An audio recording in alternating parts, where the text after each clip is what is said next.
Alright, I'm Mr. T, our roommate, and we are going to get started with this treehouse example. We're going to start by sketching out the type of tree that you want to put your treehouse into. And I always start with the trunk going upward, and then I establish some branches. Draw super lightly so that way you can overlap some sections and it won't be too difficult to adjust or change as you work.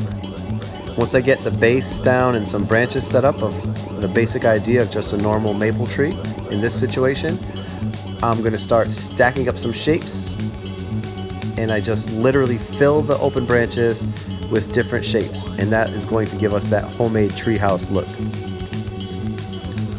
Some overlap, some sit on the branches, some go behind the branches.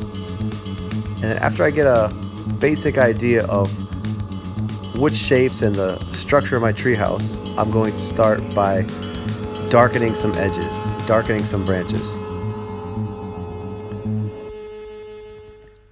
And this helps us have certain parts of the drawing stand out, some parts recede into the background, and by darkening some of those edges and keeping some other areas light, what I can do is I can get that nice overlapping feel, and you can tell what's in front and what's in back, creating a shallow space.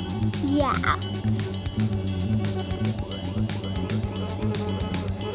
And then now I'm just popping in some details, and I'm putting in windows,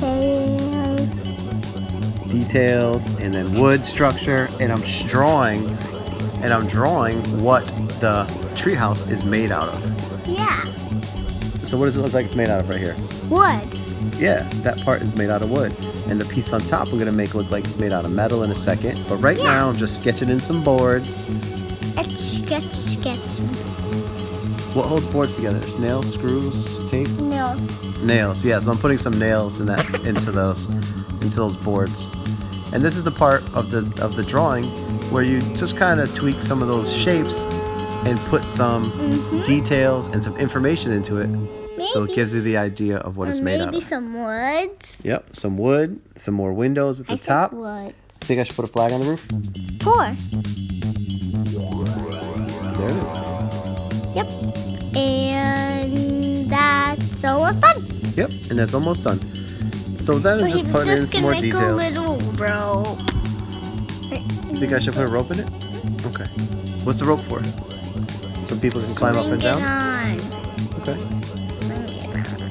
Like a swing. And as I'm putting in these leaves also, and some grass at the bottom, it's going to kind of help us. Real trees. Yep, like real trees.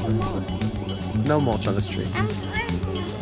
So what is happening is the leaves, or lack of leaves, give you an idea of what season you might be in. The ground around it. If you put snow on the ground and no leaves in the tree, you can tell that it's in the winter time in New England. If you fill it with tons of big fluffy leaves, you can tell it's in the late spring, early summer. If you make just little tiny leaves, it could be early spring. And if you make it kind of bare with fully grown leaves, you could tell it's late fall. So the foliage really helps give you that idea of what season your treehouse is in. The type of tree gives you a feeling of where your treehouse is. So this is a tree that you might find just around New England. Big fluffy maple leaves, this tree branches stretched out. But that's part of when you select the type of tree you're going to make. But you can see I'm just adding the details and just kind of being creative and having fun sketching. Alright, so hope you guys learned a little something. This is what it looks like done.